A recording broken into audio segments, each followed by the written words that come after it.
Okay, good afternoon, everyone, and welcome to the fourth panel of the initiative From Sea to the City, a conference for welcoming Europe. For those who are not familiar or for the first time joining us from Sea to the City initiative, it's an independent initiative bringing together civic society organization, volunteers, sea rescue actors, cities to work together, reclaiming better migration policy for a social and just Europe. So today's panel is dedicated to two of the demands that you can find online on the website From Sea to the City. And the title of the panel is called Regroup, Rethink and React, Practical Solution to Promote and Implement Human Rights-Based Migration Policies.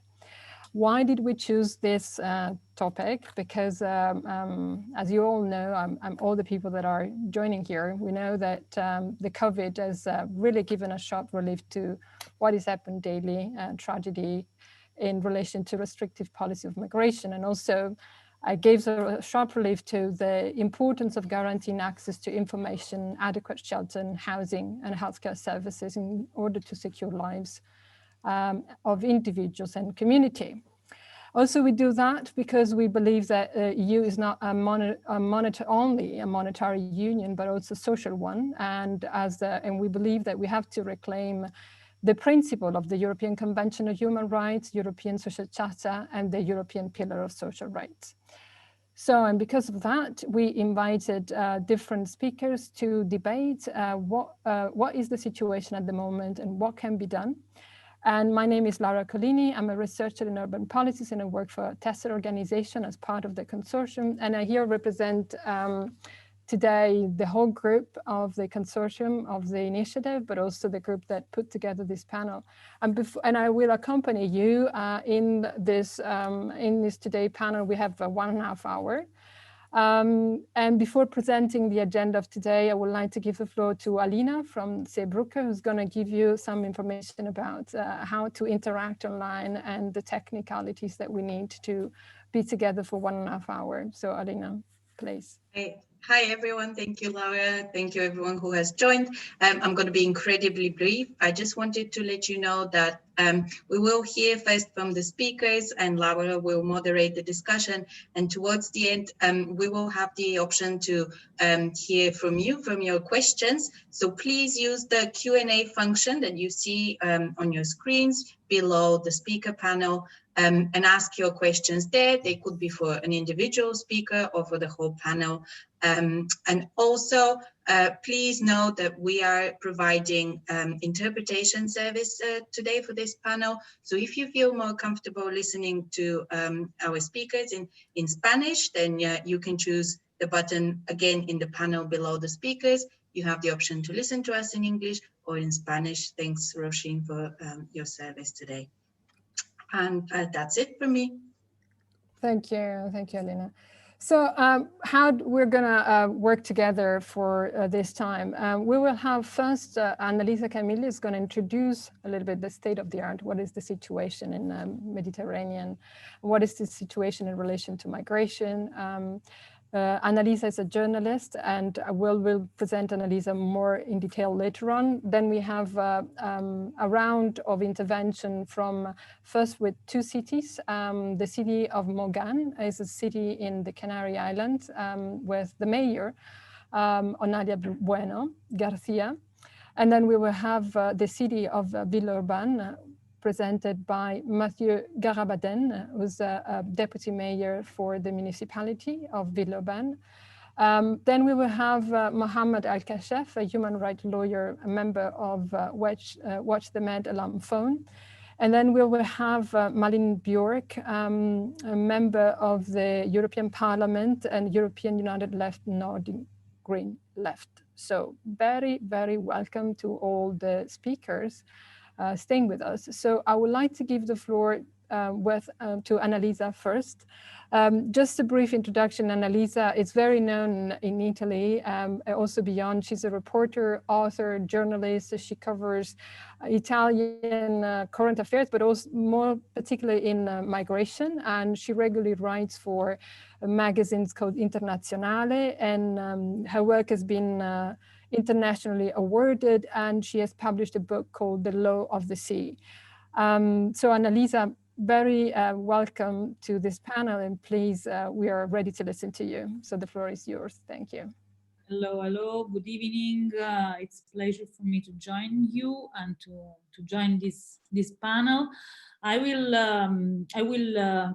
try to give you an overview about the situation at the moment in the Mediterranean, and also from a political point of view, what is happening during this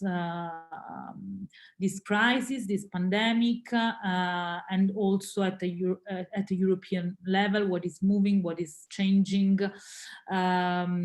Because at the end of September, the European Commission released its new pact on migration and asylum, celebrating, announcing a fresh start for migration governance, seeking, in their word, to strike new balance between responsibility and solidarity.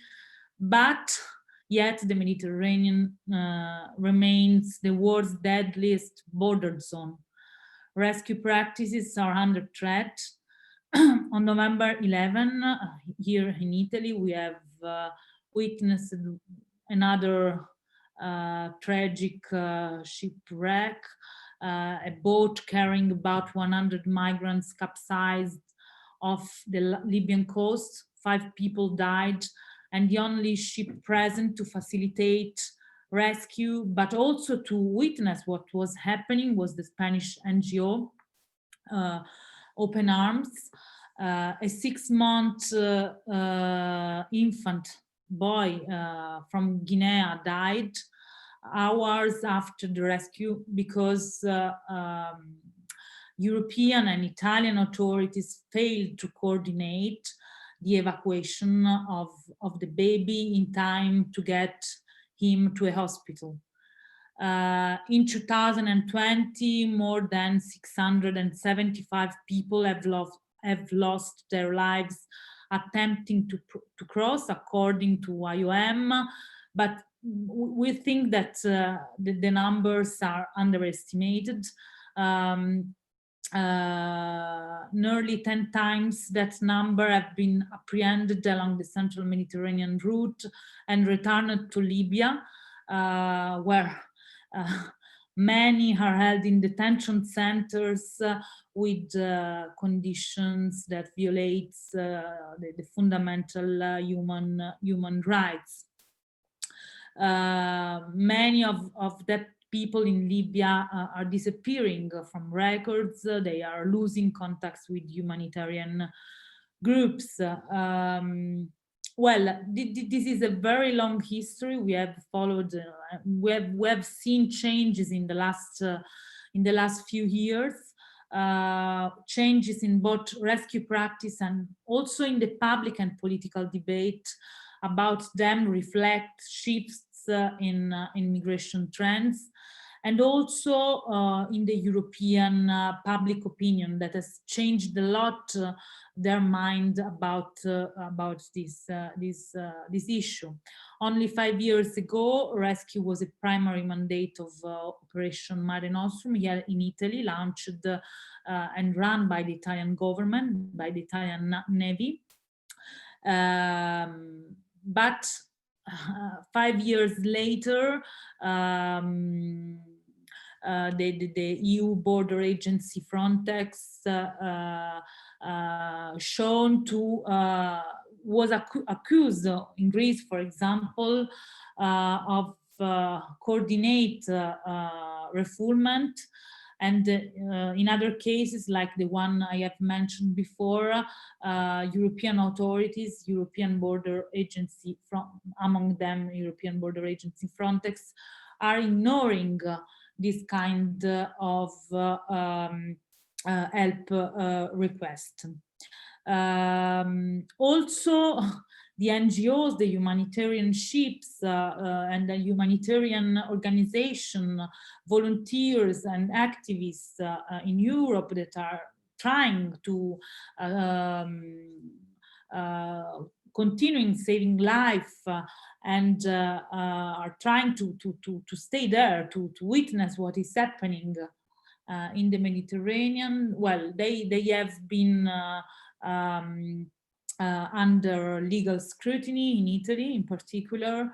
Well, a lot of political leaders have denounced the sea rescue, and here in Italy they have criminalized, also in Greece at the moment, they have been criminalized, and charges are presented against ship crews. And here in Italy, most of the ships, most of the rescue ships were sequestrating, were blocked by Italian authorities. The situation at the moment, also with the sanitarian crisis, the pandemic, is worsened. The new pact, as I told you, promises to address what southern EU nations have long viewed as the unfair burden, and the fact that they bear in rescuing and receiving migrants. They have the pact. The president of the European Commission, Ursula von der Leyen, has promised to address the long disputed Dublin regulation issue, which stipulates that asylum claims be filed in the country of first entry in Europe. But the new pact in some way goes in another direction, underscore the need for cooperation among EU nations, and create a solidarity pool to which member states can contribute funds, or through which they can offer some money, but not to receive migrants, to coordinate rescue operation, but or to relocate migrants inside Europe. But this solidarity pool is imaginated also to repatriate migrants. Repatriation and seeing new agreement, new pacts with the country of origin and country of transit in order to block migrants outside European borders seems to be the main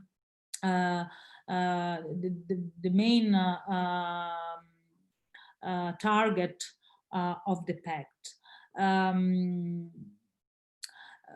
In general, the pact emphasized migration governance as a matter of security, cementing the approach the EU has applied in the last few years.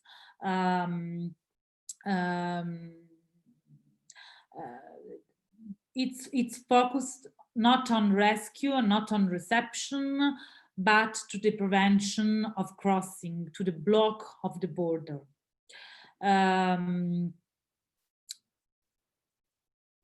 Italy has played a key role in rescue practice and debates in the last few years as a major country of arrival, and also as the state coordinating rescue operation in the Mediterranean for the EU.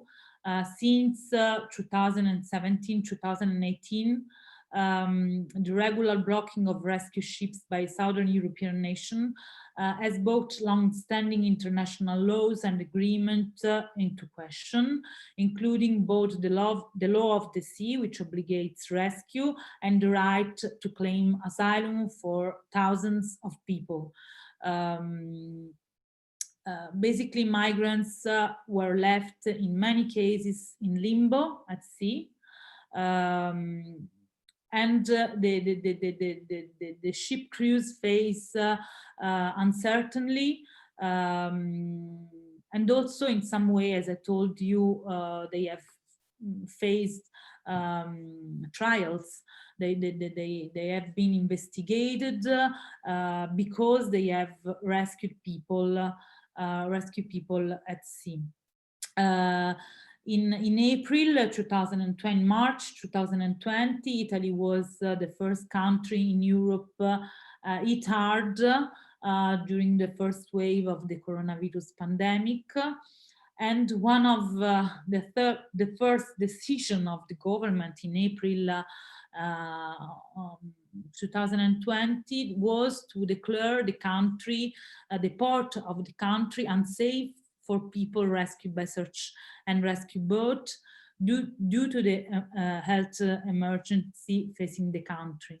This is in some way illegal, is not in line with the Italian constitution, with the Italian fundamental law, but soon after, Malta, La Valletta also declares its ports unsafe, and both Malta and Italy hires private boats to do the quarantine for the asylum seekers and migrants before allowing them to come ashore. This summer, last summer, as I told before, a lot of private NGOs vessels were blocked, and it was day by day more difficult to stay along the Mediterranean route and rescuing people. On October 2020, the Italian government, the new Italian government, which took office in September 2019, passes a new decree amending the one put forward by Matteo Salvini in 2019, which criminalized the rescue at sea.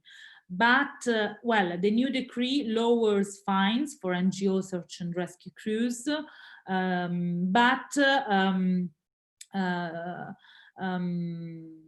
basically, and changed a great part of that law that has changed a lot asylum and migration reception systems in Italy, but still contain an article, contain a part that criminalizes rescue at sea. Therefore, that is the situation at the moment. We are reporting a lot of denounce against the Greek government, which is basically returning people to Turkey, which is pushing back people to Turkey, violating the no-refoulement fundamental right. The whole route of the Canarian route is reopening at the moment, but it seems that in Europe the public opinion is completely not interested in speaking and in speaking again about the border, what's happening at the border, and it seems that it's not sensible about the situation at the border and the high number of dead at sea, the high number of people dying every day at sea. Therefore, what can be done? I think that it's a very difficult moment, also for activists, also for humanitarians, and I think that it's very important to be clear about the kind of proposals, the kind of political proposal that the civil society is doing. What are the requests? I think that the public opinion and the activists should request to this commission the restore of a European coordination center for rescue at sea.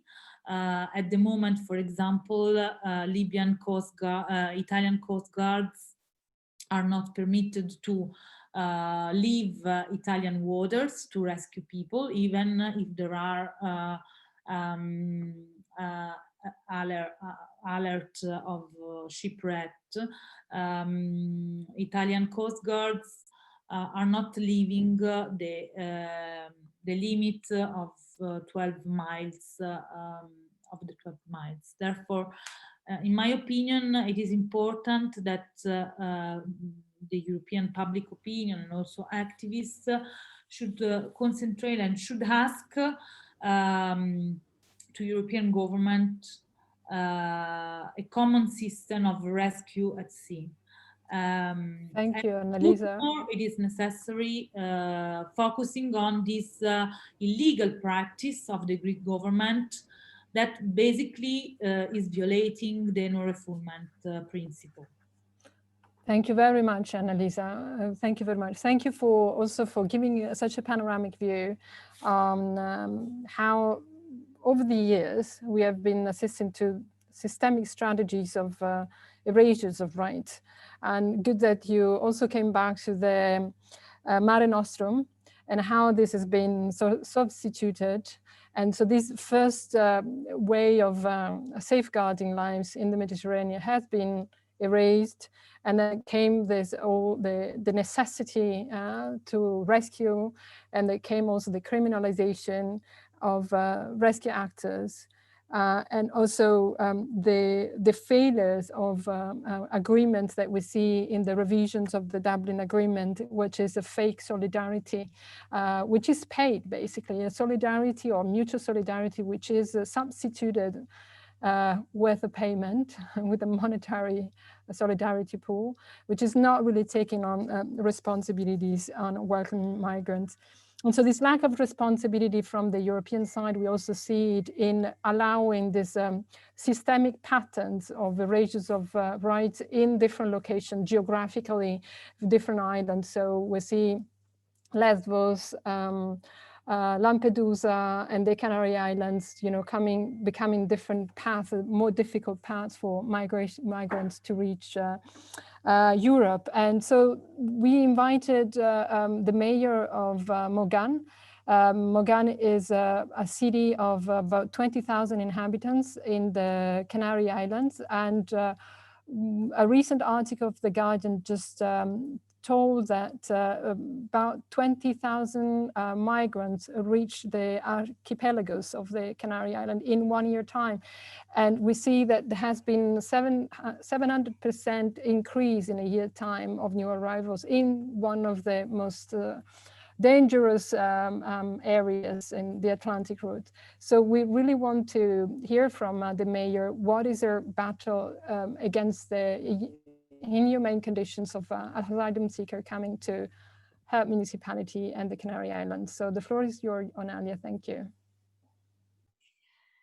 Buenas tardes, muchas gracias por la invitación y sobre todo muchas gracias por el trabajo que están haciendo en cada uno en su lugar de origen para intentar alzar la voz y que precisamente aquellas instituciones responsables tomen conciencia de este drama humanitario que está asolando a Europa, tanto por el Mediterráneo como por el Atlántico. Como bien han dicho, el municipio de Mogán está enclavado en la isla de Gran Canaria. Somos 8 islas, de las cuales en el 2006 vivimos ya una crisis migratoria donde llegaron a las costas de Canarias 36.000 personas. Ahora vamos alrededor de 20.000. Si bien es cierto que la respuesta por parte del gobierno central, que es el competente en la materia migratoria, tuvo una respuesta totalmente diferente a la de hoy.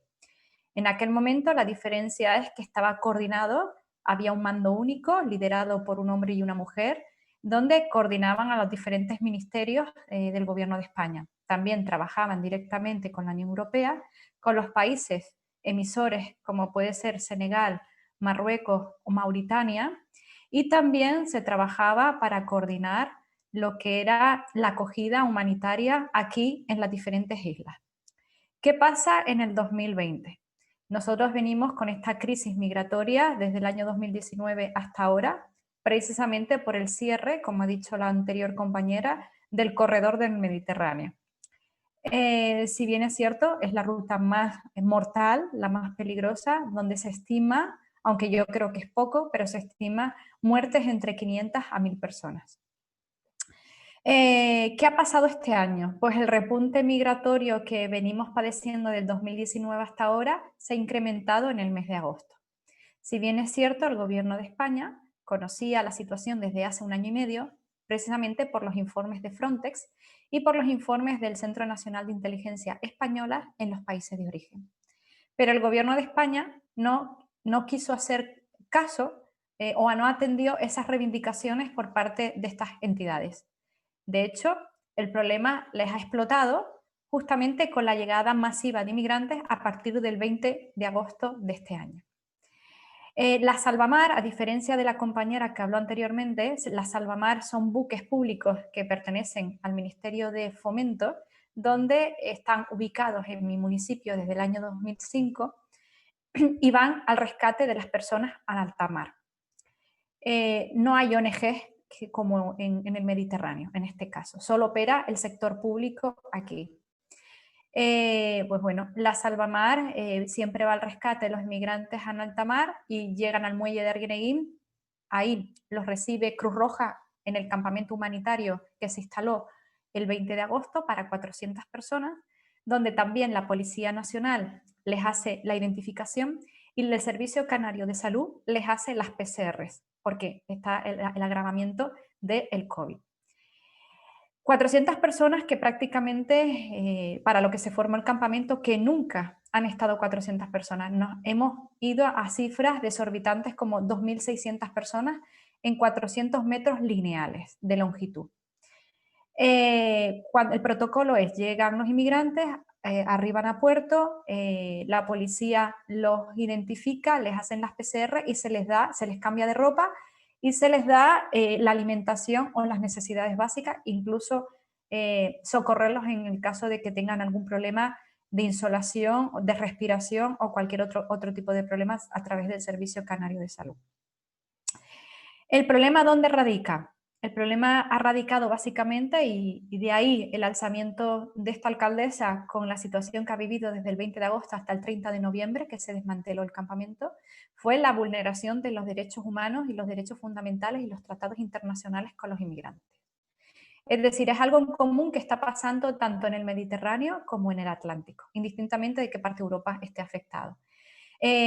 Por la sencilla razón que una vez que llegan aquí, ellos tienen un derecho a una llamada a sus familias para decir que han llegado, están en los tratados internacionales donde se les ha vulnerado. Ellos tienen derecho a asistencia a las 72 horas para ser asistidos por un abogado, para hacerles e informarles de los derechos que tienen. Eso tampoco se ha hecho, a excepción de a partir del mes de noviembre, cuando se alzó la voz y se denunció esta vulneración de derechos. El hacinamiento hemos llegado a tener hasta 2.600 personas en el mismo puerto, la misma población del barrio marinero que está a 200 metros de las primeras viviendas, la hemos tenido en el puerto. Las personas que han estado contagiadas por COVID han permanecido durante más de 20 días diferenciadas del resto por una valla de construcción. Los inmigrantes que han estado más de 72 horas, incluso superando los 20 días en ese campamento. La gran parte de ellos ha dormido bajo la intemperie, porque no habían carpas suficientes para ellos. Mi municipio es un municipio que afortunadamente vivimos del turismo y tenemos el mayor número de horas de sol de Europa. Por tanto, hay una temperatura óptima para hacer turismo, pero no para estar tirados como mercancías en un muelle pesquero.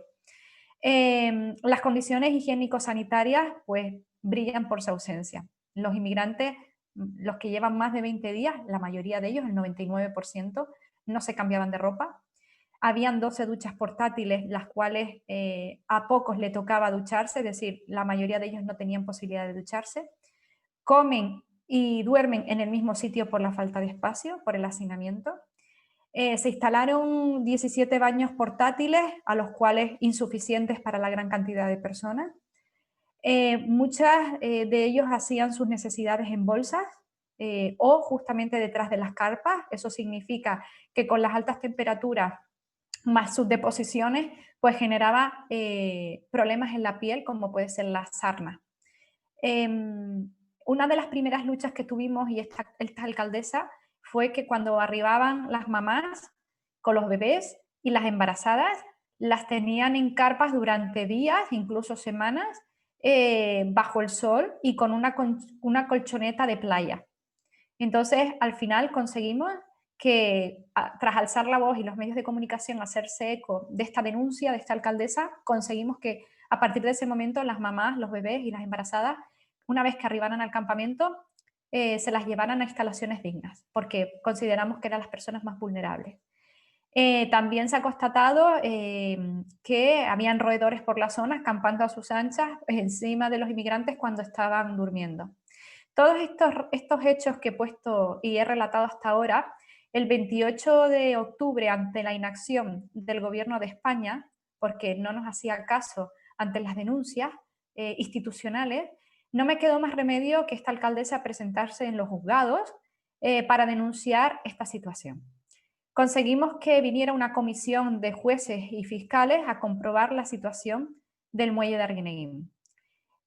Hubo una sentencia donde se archivó esta causa por la sencilla razón que la jueza decía que no encontraba en el Código Penal español un artículo que tipificara la vulneración de los derechos humanos. Lógico, es que ¿quién iba a pensar que en España se vulneraban derechos humanos? Pero sí es cierto que reconocía la situación deplorable del campamento. Este archivo de la causa ha sido recurrida por la Fiscalía, donde también el Ayuntamiento de Mogán se ha personado en el día de hoy para ir junto con la Fiscalía, porque entendemos que se tienen que investigar los hechos del por qué el Gobierno de España ha vulnerado todos estos derechos. Por otro lado, también el Defensor del Pueblo de España, con su equipo técnico, se acercó al muelle de Arguineguín durante días para visitar la instalación, donde en su informe al final dice al Gobierno de España del cierre inminente del campamento que le hemos denominado el campamento de la vergüenza en el muelle de Arguineguín. Todos estos hechos han ocurrido, ya les digo, a partir del 20 de agosto. Por ahí han pasado distintas ONGs, los diferentes medios de comunicación nacional e internacional, a los cuales no les han dejado entrar al campamento, vulnerando también sus derechos de comprobar y ver la situación que pasa in situ en el muelle de Arguineguín. A día de hoy el muelle de Arguineguín ya no existe, a día 30 de noviembre, porque ahora están derivados a unas instalaciones militares en otro lugar, como es la ciudad de Las Palmas de Gran Canaria, para 800 plazas. Nosotros entendíamos en un momento que ante la incapacidad por parte del Gobierno de España al dar respuesta en materia de infraestructura para acoger esta crisis migratoria que ya ellos conocían de antemano que iba a venir y no estaban preparados, como sí lo estuvieron en el 2006 con las instalaciones militares y con los campamentos militares para albergar a 10.000 personas en aquel entonces, hasta saber qué se hacía con ellos. A día de hoy, el Gobierno de España lo único que tiene es ese campamento militar para 800 personas, si bien a día de hoy están acondicionando diferentes instalaciones militares como las que hubo en el 2006. A todo ello, todos arrimamos el hombro el inicio de esta crisis migratoria, donde decíamos que, bueno, que al no haber instalaciones militares para darle dignidad a estas personas, pues lo mejor era habilitar hoteles para albergarlos ahí. Si bien es cierto que esto es así y sigue siendo así, también hay que decir que nosotros vivimos del turismo. Canarias recibe 15 millones de turistas al año. al parecer con la vacuna hay buenas expectativas de volver a recuperar la actividad turística a partir de finales de este mes y lo que conlleva toda la temporada hasta mayo, porque debemos recordar que Canarias y Madeira son los únicos destinos de Europa en este momento donde nosotros garantizamos un buen clima. De hecho, a día de hoy estamos a 18 grados en este momento. Pues tenemos que recuperar la actividad turística. Y para recuperar la actividad turística necesitamos reubicar a los inmigrantes en condiciones dignas en esos campamentos. Entonces, la situación a día de hoy es esa. Un gobierno totalmente descoordinado. Recordar... vale. Thank you, Nalia. Sorry that I have to interrupt you because I'm conscious of time and we need to have the same space for the speakers. So thank you very much for describing very well and quickly the situation. I want to ask you two questions now. We don't do that normally the way we planned, but since you are leaving, I take the opportunity to ask two questions. One was comes from Malin Björk from the MEP speaking afterwards. She said, why there are no transfer to mainland instead of building new camps? And another question that also comes to you is, well, your fight is the recognition of violations of rights with the national level of Spain. But the question is, do you have any kind of alliance with other islands in the Mediterranean we were faced or are facing a similar situation? And yeah, and whether and how you're planning to evacuate the hotels. So yes, a couple of minutes for you. Thank you. Vale, en referencia a las derivaciones a la península, sí se están haciendo, aunque el gobierno de España no lo quiere reconocer, pero sí se están haciendo. De hecho, hay muchos inmigrantes marroquíes, sobre todo jóvenes, no superan los 30 años, que han llegado, son prácticamente el 70% de la crisis migratoria, que vienen con sus pasaportes y de hecho muchos familiares de otras partes de Europa han venido al muelle de Arguineguín a recogerlos y a llevárselos. Y también les envían dinero a través de las oficinas de Western Union, donde compran su billete de avión y se van. Y otros, por el conducto oficial, aunque no se reconozca por el gobierno de España, también están saliendo hacia la península o hacia el resto de Europa. En cuanto a la segunda pregunta, si tenemos alianzas con otras islas, no.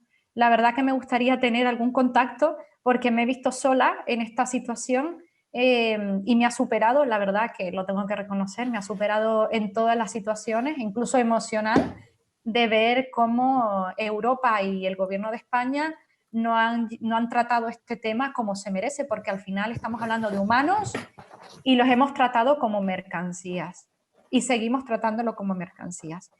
Y después, ¿cómo evacuar a estos inmigrantes de los hoteles? Pues bueno, ya como he dicho, en este mes ya se están dando prisa al gobierno de España en llevar a cabo 5 instalaciones militares en su preparación para albergarlos en condiciones dignas, como sucedió en el 2006.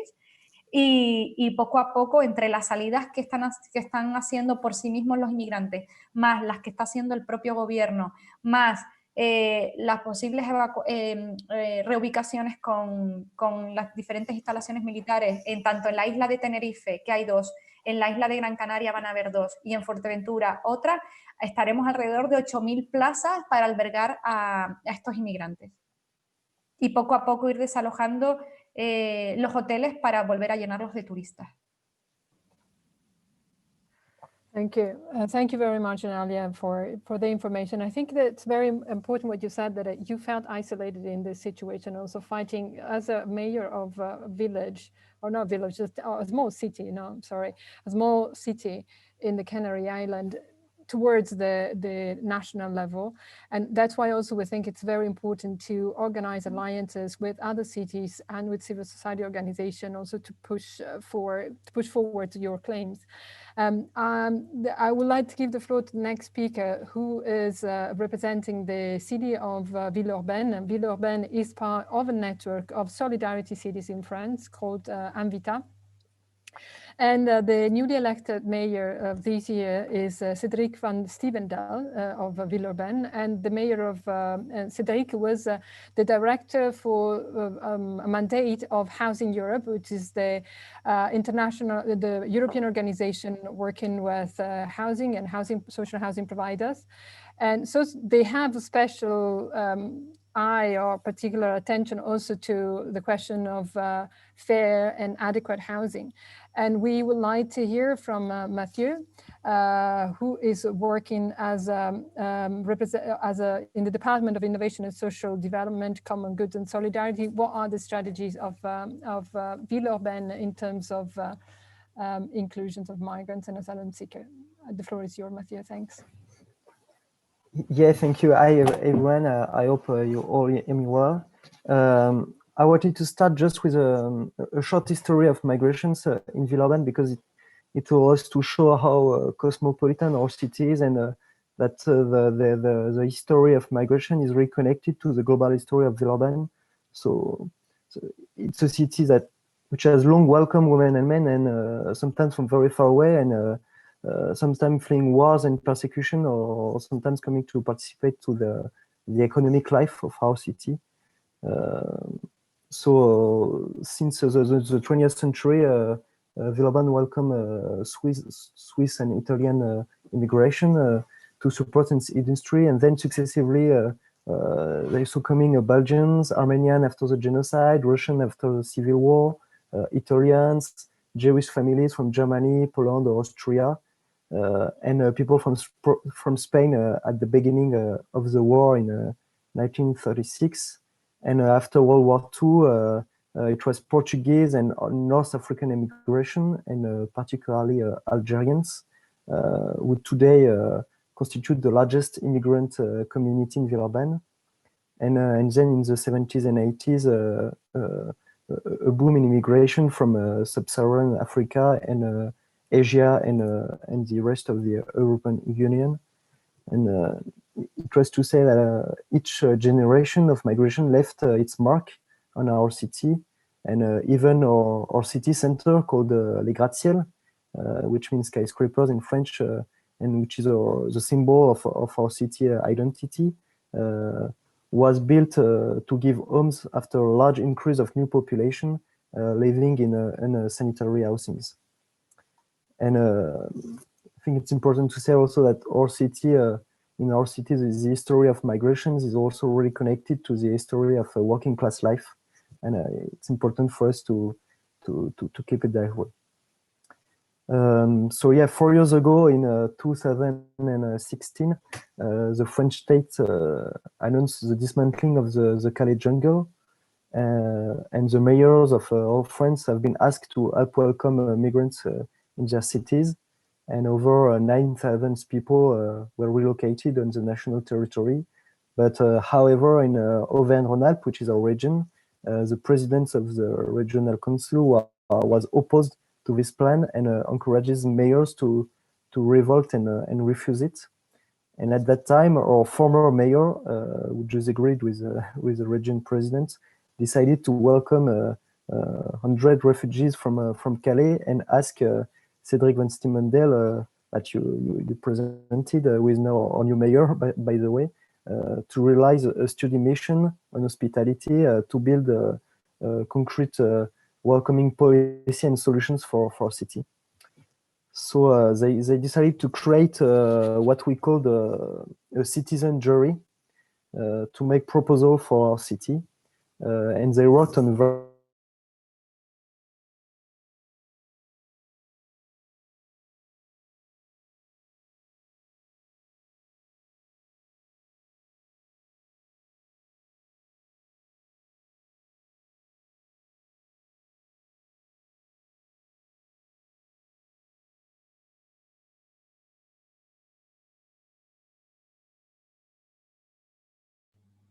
Mathieu, I don't hear you anymore. I don't know if it's the case for everyone.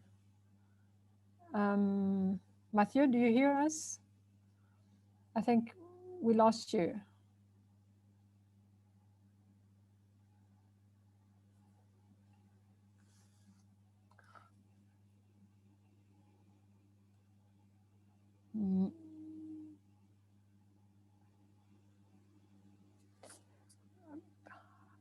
We're having like some glitches. I don't know if anyone else is hearing Mathieu, but I don't hear him. Give me a sign if somebody else is able to hear. Yeah. Okay. I got message that other people don't hear you. Yeah. So can you fiddle a little bit with your microphone and maybe, and yeah. Sorry. Maybe we can move forward to the next speaker while Matthew is fixing his problem with the microphone, and then we get back to him afterwards. Is that okay? Matthew? No, okay. So we move forward to Mohammed, and then Matthew is gonna catch up with the council and the initiative of Villeurbanne was telling us. Yeah, I would like to pass. Yeah. Okay. Matthew? No, doesn't work. So Hi. Yes. yeah, oh, it doesn't. Oh, yeah. Okay. Sorry. Okay. Well, can you catch up quickly? Otherwise, we don't have enough time. But catch up, just wrap up a little bit what you were saying. Yeah, I was just saying that I don't know where you lost me. That this citizen jury submitted a the report. citizen jury, exactly. That's where we. Yeah, it submitted a report, and so on 6 case IDs, and a few months after, we opened a first multi-service place. We called it Le Phare, which means lighthouse in French. It's an evolutionary place with public bath, laundries, snacks, and listening point. And for now, it's only for family, but we'd like to develop for our new mandate this lighthouse. And as you said, we're also part of the national network called Invita, which allows us to support initiatives from different cities and help each other and have a louder voice with the government, which has most of the levers to act on migrations. Okay, thank you. Thank you very much, Matthew.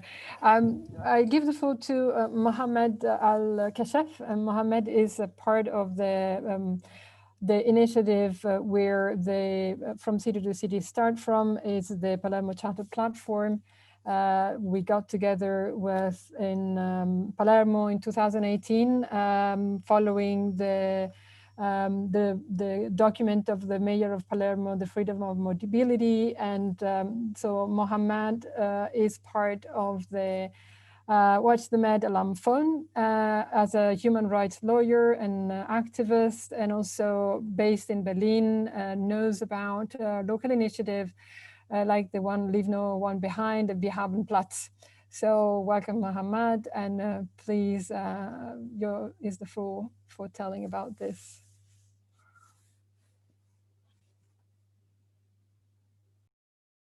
You have to unmute your mic. Well, thanks for inviting me and giving me a chance to speak today about, briefly, I will just highlight the situation in camps, like as preferably saying about the situation in Canary Islands. Most of the people knows the situation also in the Greek islands. And unfortunately, the situation in camps in general in Europe is not good at all. It's inhuman conditions for people. Bad situation, bad healthcare, bad food.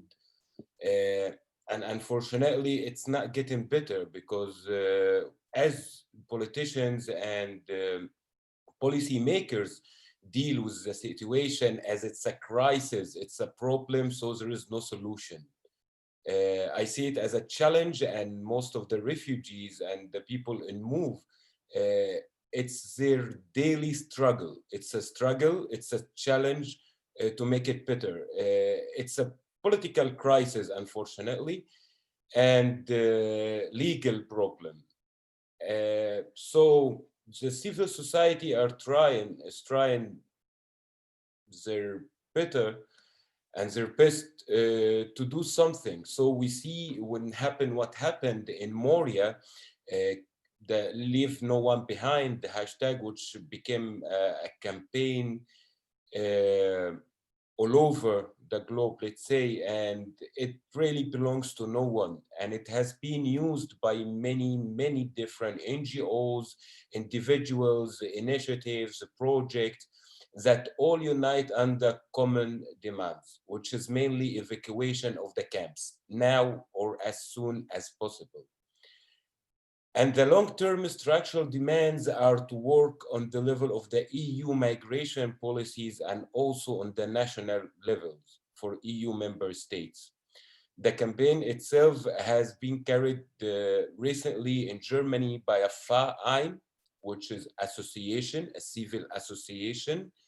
And through this Verein, all the donations that have been collected by the campaign are distributed to many different projects that get supported financially through the campaign. It's a very virus project, and basically the campaign are trying to support financially diverse projects that serve the cause, but it have different focus and topics, such like media projects, healthcare projects, sport projects, and also cultural one. So if we go through the list that's supported by the campaign, we will find Refocus Media Labs, which the goal is to create a global network of media labs to enable reporting and coverage on Lesbos, especially. Also, there is the Women in Solidarity House, which is a safe place for women who live in the refugee camps, Moria and Karatepe. And the house offers women a safe environment and creates a common community, which support people in need through the distribution of clothes and food. There is also, we find the project like Yoga and Sports for Refugees, which aim to empower refugees through sport. And their goal is to integrate them into the community, as well as the improve of the physical and mental health. And after the fire in Moria, Yoga and Sports for Refugee mainly provides their trainers with the essential and provided them with a place to sleep. Currently, the group is building an outdoor area in order to continue working in time with COVID. There is also No Border Kitchen, which is active since 2015. Certino Healthcare, which is a private a British NGO, provides medical care for people on the move in Lesbos. And also it has been active in Greece since 2015. And they are running a clinic in Moria where patients with chronic disease were treated since 2018. Also, there is Kadous, a mobile modular medical care for the Greek islands, and also Mushkila Kbira. It's a mobile info team, is a volunteer organization providing information to people in the move in Greece and other European countries. Also, the campaign supports smaller NGOs. It has set up a fund on Lesbos in cooperation with a Greek NGO, Lesbos Solidarity, where small NGOs can hand in the original receipts and settle up their expenses for good and food and non-food items, so that they can focus on their work on site and expand the capacities there. And through this campaign, we see that there is some people, and actually, when I say it, it belongs to no one, because it really belongs to no one. It belongs to the civil society, belongs to the people, belongs to the donors and the people who donate for such a campaign. This is just one campaign. And also, Laura, when you were introducing me, was talking about the Palermo cartel, which became From Sea to the City, and how we could connect the municipalities and how we connect the civil society and the efforts with the municipality and governmental bodies to find kind of a solution. The solution will not be here in the table today or not tomorrow, but we have to keep work on it. And unfortunately, really, that when we discuss the situation of refugees, there is not enough space for refugees themselves to talk about their problems, about their struggles, about what they face because of these policies. And the people who discuss policies really don't listen and don't understand what the people suffer every day. That's why we are here. They call it migration crisis, but let's say the migration flow, which started in Europe since 2015, it's not since 2015, it's before that, years and years before that. And the crisis itself started after 2012, 2013, but 2015, when the politicians and when the media started to focus on the problem and when the capacity were running out of hosting these people. And now in the Canary Island, we are discussing the problem between tourism or hosting refugees. Refugees are human beings by the end. So if you don't have place for them in mainland and the camps, there is no really human condition to host them in camps, so let them sit in the hotels. Tourism and airplanes and anyway suffering from COVID-19. And when we want to find a solution to face such a global pandemic, all the countries and all the governments were there, setting up a new measures and new strategies to face this pandemic because it's affect us. But refugees, no, they affect others, not us. Thanks. Thank you very much, Mohammed. Thank you very much also for this stressing this definition of the us and them and the political definition around this and the political struggle. And I give the floor to the MEP, Malin Björk, on this aspect. And with the last turn given by Mohammed. And you can tell us a little bit about the situation of fundamental rights in the European Union in the annual report 2018-2019 that has specific references to migration. I think we checked it, chapter 40, chapter 41, if I'm not mistaken. It's available online and we will share it. But also, please feel free to engage in the discussion the way you feel it most appropriate. Thank you, Malin, for being with us. Thank you for having me here tonight.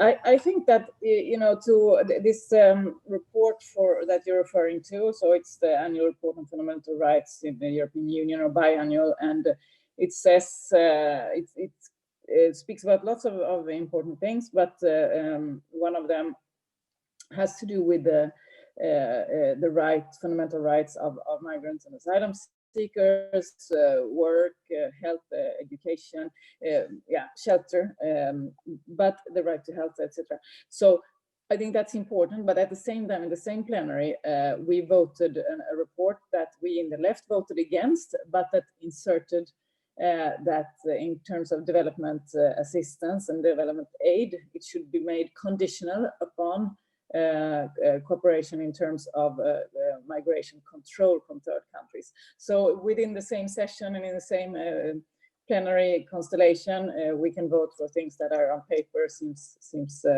reasonable enough, and then on the other hand, we kind of shoot that into question with another vote. So I wouldn't. I'm not going to say that it's not of importance, but it is not committing anyone to anything, those paragraphs as of yet. What will start to commit the political leaders and decision makers is the work that you are doing, and that's where the whole difference is going to be made. Of course, in partnership and collaboration with the political forces that you find useful, and I think we in the left have made it very clear that we want to work with you. And I just gonna rewind a little bit to say that I think it's extremely difficult, as has been raised here by Mohammed and others, that in terms of respecting fundamental rights, when you are trying to operate within a framework of migration policies and refugee policies that is so let's say repressive in its core, it kind of undermines all your possibilities to provide access to basic fundamental rights. It does everything to make that difficult. If you put people in camps, if your main goal is deterrence and detainment, to detain people, how are you going to provide access to fundamental rights? I have been, as many of you, I have been to Moria. I was there when they installed the new Moria camp now. And it's beyond words. It's beyond words what they are doing there now. So the old Moria was a shame in itself, and this new camp is even worse. And it is not a way to treat people, and and in all that policy is doing is to be policy of deterrence and detainment in order to enforce these island prisons, as I would call them. And I must say that the situation has been deteriorating for many years. We have seen a boost of Frontex. You know that they want 10,000 new staff for Frontex, while as the EU doesn't seem capable of funding one single search and rescue operation, or let alone solidarity work when it comes to welcoming refugees. The EU has put its effort and financing into island camps or island prisons, and I went to the Canary Islands just a few days ago to try to see for myself. And as was said here by the mayor from the city in Gran Canaria, they are building new camps there now. So for 8,000 people. So it is, again, the islands should be like the deterrence and detainment areas for Europe at the European borders. And we see a decline in search and rescue, as was outlined by the journalist here in the beginning, Annalisa. We see criminalization of the NGOs that actually do try to step in where states are failing. We see also an externalization of EU migration policies. And I think that part is becoming ever more important for those that are now trying to decide over EU migration policies. And by externalization, I mean, of course, the deal that was made with Turkey, but also the fact of financing the so-called Libyan Coast Guard, which is not a Coast Guard in any sense of the term, which is, as somebody said here, it's a coordinated refoulement process that we are financing. And also, I know that there are forces that want to negotiate these kind of deals with other countries, such as Morocco, such as Tunisia, and others. And I have been to see what that does in a country like Niger, where the migration control paradigm has been rolled out by the EU, and where the financing goes into like a militarized border regime, also way beyond and outside Europe. So I think that indeed we have a humanitarian problem. We have a problem of access to fundamental rights, access to asylum, and it is by no means something less than those crises, but it's also a political crisis. We see that in the new migration pact, rather than trying to fix what is broken, and in the sense that we have to fix the current Dublin. We have to make sure that we share the responsibility on welcoming refugees and migrants in Europe. We have to make sure of doing that. But instead of fixing that, the new pact does nothing to fix that.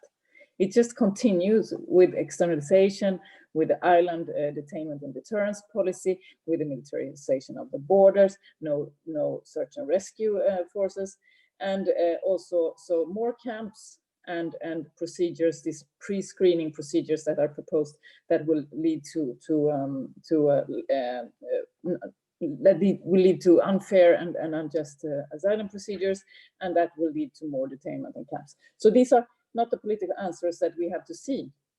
The political answers from the left, they are, I think, some of you are well aware of them, but I think we have to be very clear about the demilitarization of the borders. We see so many breaches of fundamental rights. We see pushbacks even in the regime of Frontex themselves. We have to have a search and rescue operations functioning in the Mediterranean, but also in the Atlantic. We have to evacuate the camps, as was raised here by several of you, and not least Mohammed, that we cannot accept a policy that keeps people in these conditions. And we have to stop the dirty deals with third countries that are made there to stop people from even reaching Europe. But as in the left, I know also that things can change, and sometimes they change quickly. So I think when we create solidarity, when we do solidarity like you are doing, that's how we also change the political course of things, because political forces have to be in tune with what is happening in society. And when solidarity is created and recreated and reinvented and put in place, then the political forces can switch and change and go in other directions. So I would say that in this sense, the from sea to the city is an extremely important network and an extremely important initiatives going on. And I would say that while they are ready to put money into funding 10,000 Frontex officers, they're ready to put in so and so much money to militarize borders in third countries. I'd say just give us, to start with, we will just ask for just as much money to finance solidarity. We would get very far with that money, but they shouldn't get away with less. If they are going to fund detainment and closed camps and this militarization of the borders, well, then they have to pitch up at least as much for our solidarity actions. And with that, we will be able to change the course of things. I think we have to go increasingly also for the money. Thank you. Great, thank you very much, Malin, for your intervention and also for supporting this initiative and giving us strength to move forward. We have about 20 minutes left. I have to say that Annalisa and Onalia from the Canary Island, they had to leave. They prevented us before that they had to leave the panel. But we have 20 minutes for debate. And we are collecting some questions. I don't know, Francesca, if you want to jump in and just tell some of the questions, but here I have some. May I start maybe with a couple? There was one directly for you, Malin, and it's related. It's about documenting abuses and evidence of crimes against humanity. So how is there any public procedure or that you're aware of documenting this? And then it says, will the proposed asylum and migration amplify securitization? I would say so, externalization and militarization of the European borders. But that's you answering. And what actions should be taken by social movements across Europe to push for a withdrawal or a revision of I suppose, the pact? And please feel free to ask whatever comes to your mind to the question and answer tool. I don't know if we can collect the questions of people from Facebook. I don't understand how these things work. But don't worry, Laura, we're monitoring the questions on the chat, so you'll see them. Okay, good. Yeah, and please jump in with other questions. So Malin, please feel free to answer some of these suggestions. Well, when it comes to documenting abuses, no, I wouldn't say that there is no coherent way and structure and organization for doing that. We are collaborating from the left in the European Parliament and our parties within the left parties with NGOs, and I must say many of you are involved in those NGOs that work with trying to documenting what is happening at the EU borders. For example, I have been to Croatia and visited the border there. I saw brutal pushbacks myself as I am there, and there has been extremely, there is a border violence monitoring network there. Extremely important to know what is happening. And at the same time, the same is with the search and rescue operations that NGOs have been carrying out in the Mediterranean to be our ears and eyes, not only concretely saving lives at sea, but also being ears and eyes to let us know what is happening in terms of refoulement and pushbacks and human rights abuses there. So that has been extremely important. Same thing when we were in Niger. It's usually NGOs, Médecins Sans Frontières, and others that have been actually doing the work of documenting this. And I think that shows something that maybe it's something that we should, from the political side, set up. We have in the left proposed monitoring mechanism, but we want an independent monitoring mechanism, and we haven't had political support for that. But it's something that we would like to see, but we would like such an independent monitoring mechanism to also involve then civil society and NGOs, so that it becomes as deeply functioning as I think it would be if civil society and NGOs were involved. So that remains a challenge.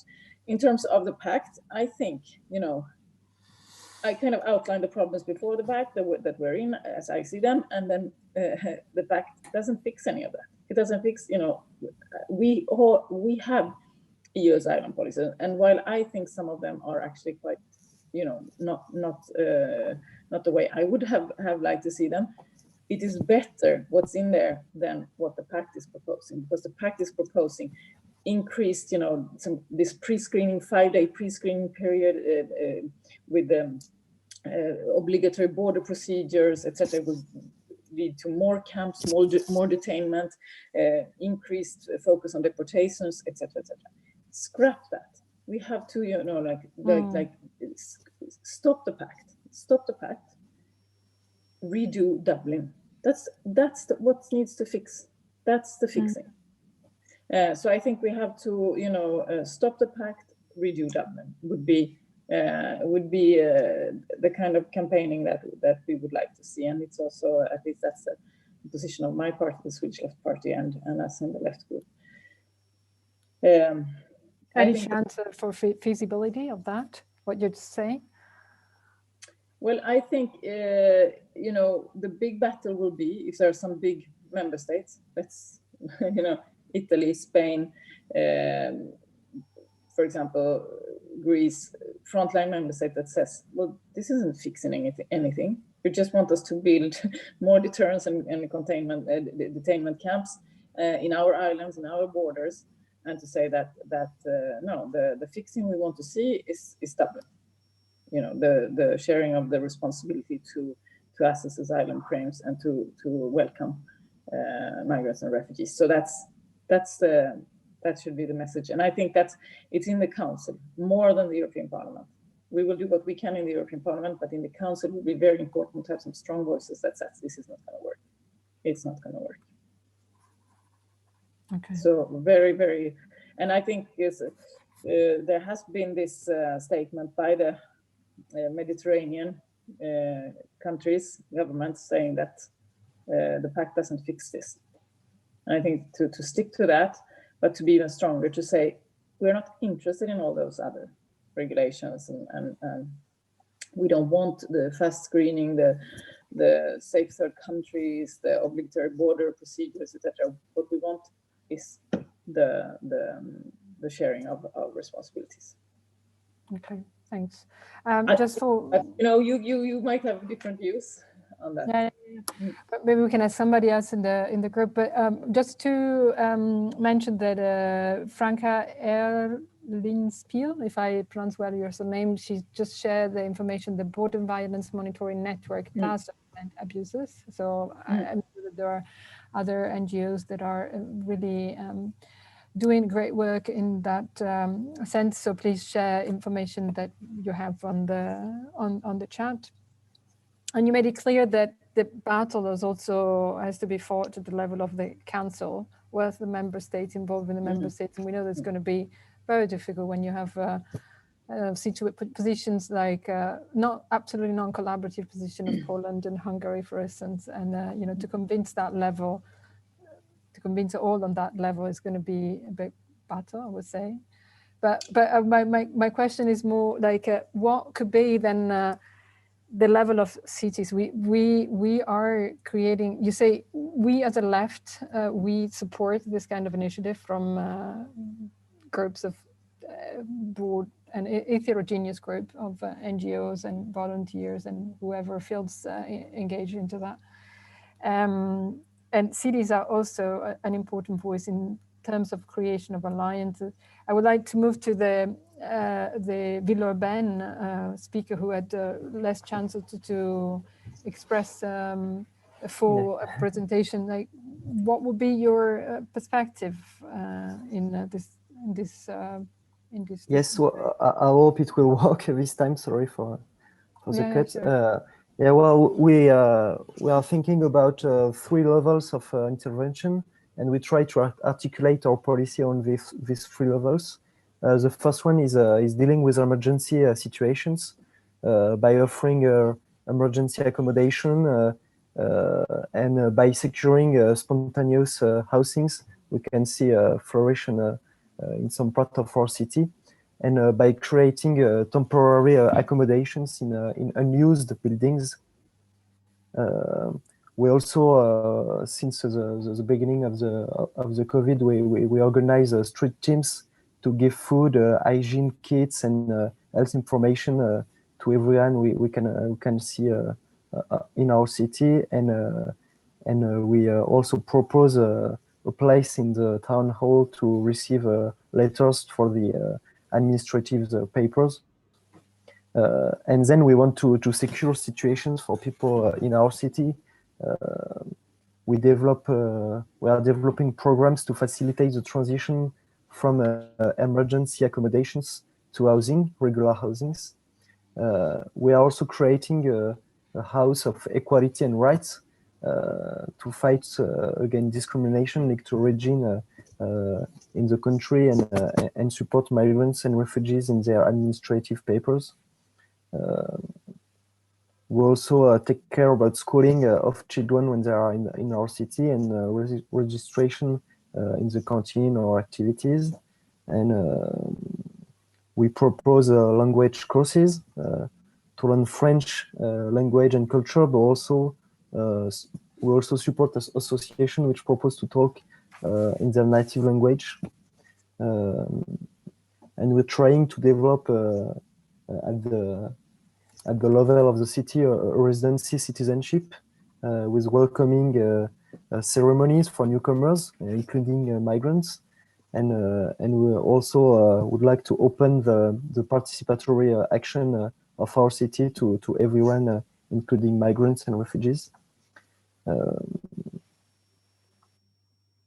And I say the last levels is to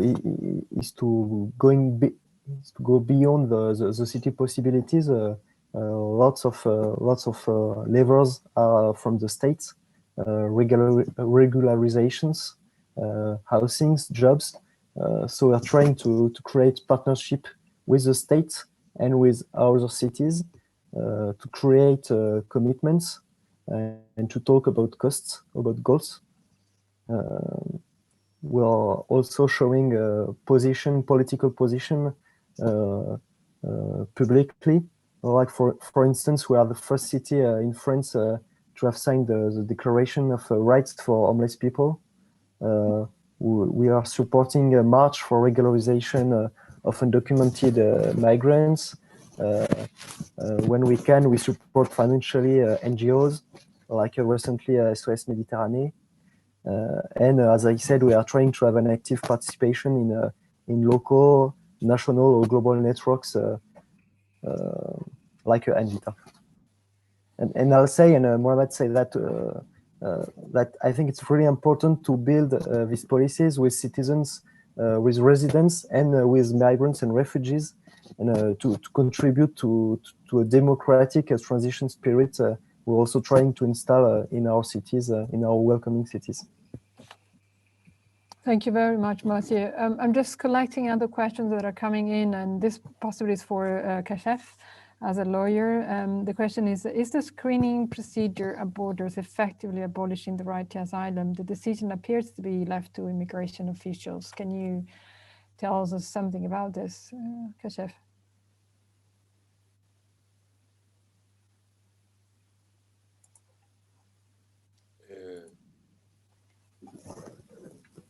I repeat the question. I send Yes, it to please. you over. Yeah, I send it to you over the chat.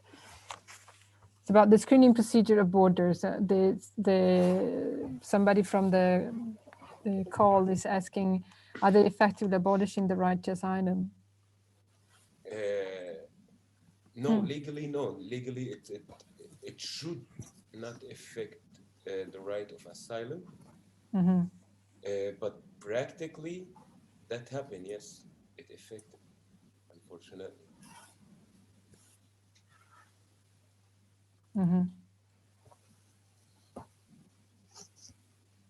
They leave us like this.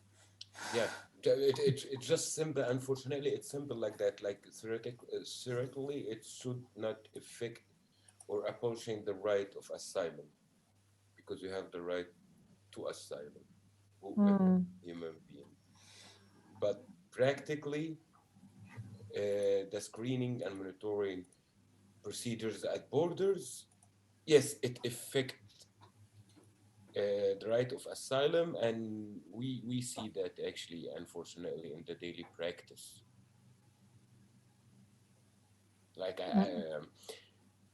I can tell you dozens of examples about deportation happening from Germany, Italy, France, Greece, against people that considered came from safe countries. Yeah. Yeah, denying to give them the right of asylum and applying for states. Okay. Do we have Francesca and Marta and other people that are working behind collecting information and questions? Do we have other questions that are coming for the speaker? Yes, we have many questions. Please. One could be answered also from both Malen and from Mathieu. That is about the role of cities, basically. So one question is, wouldn't be a way to give cities more competencies and budget, and how could it work compared with national authorities? And I'd link it to another question that is, can a city network from all over Europe send an open letter with legislation proposal advocating for transnational city-to-city immigration policies? So I would leave both of you to answer to this question. Thanks. I'm sorry, I haven't heard the first one. The first one is, wouldn't be a good way to give cities more competencies and budget to respond to the, let's say, migration issues, and how could it work compared to national authorities? Well, I think it will, because today we are working with our own budget, and we don't have much. Well, it's a particular situation in France, but we cannot do everything we want with new by creating new programs or new facilities.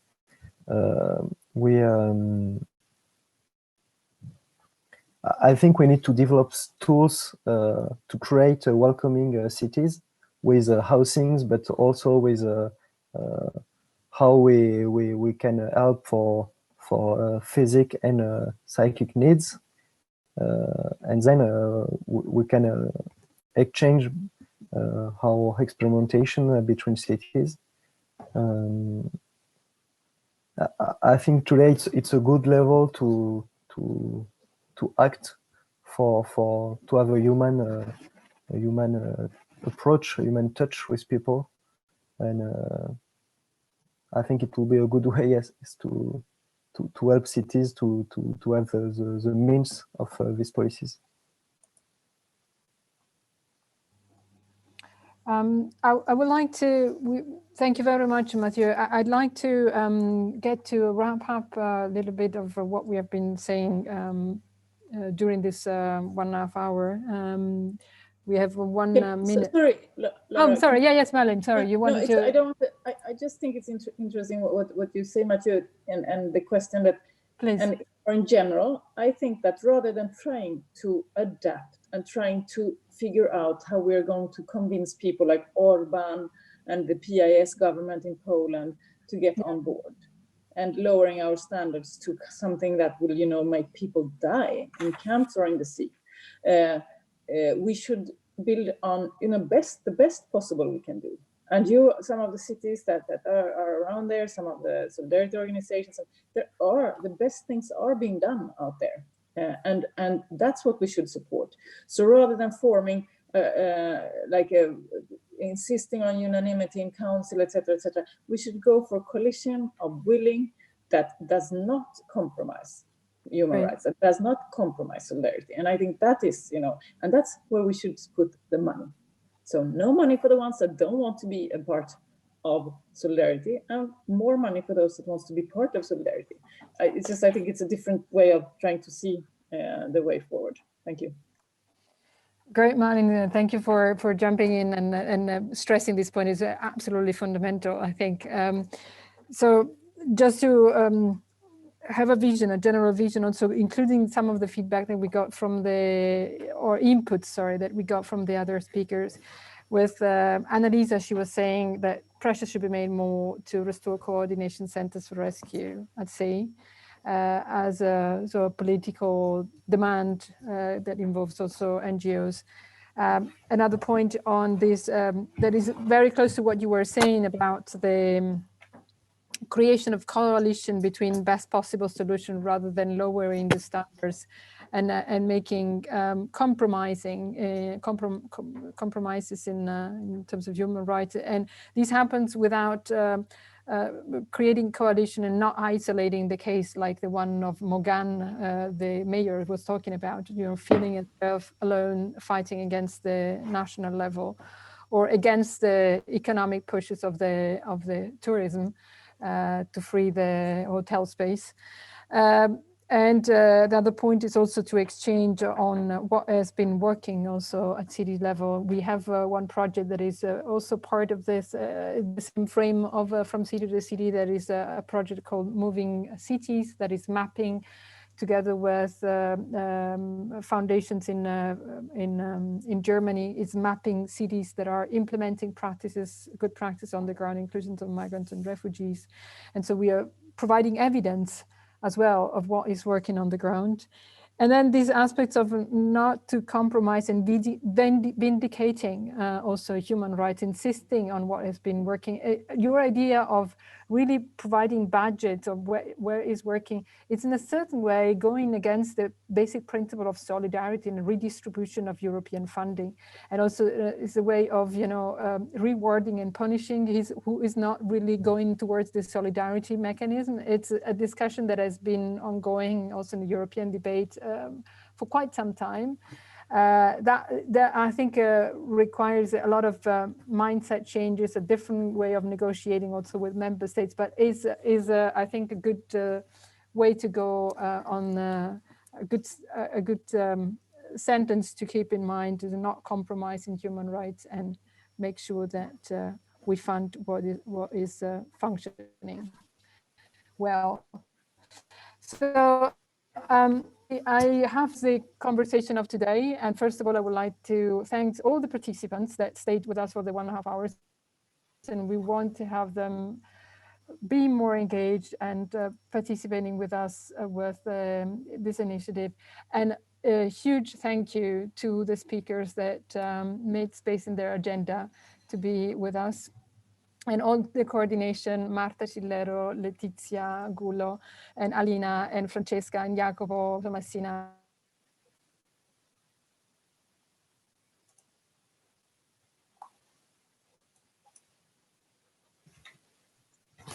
It's rather odd that right at the last hurdle we lost Laura and the connection, but I think we still managed to have a very interesting and engaging panel.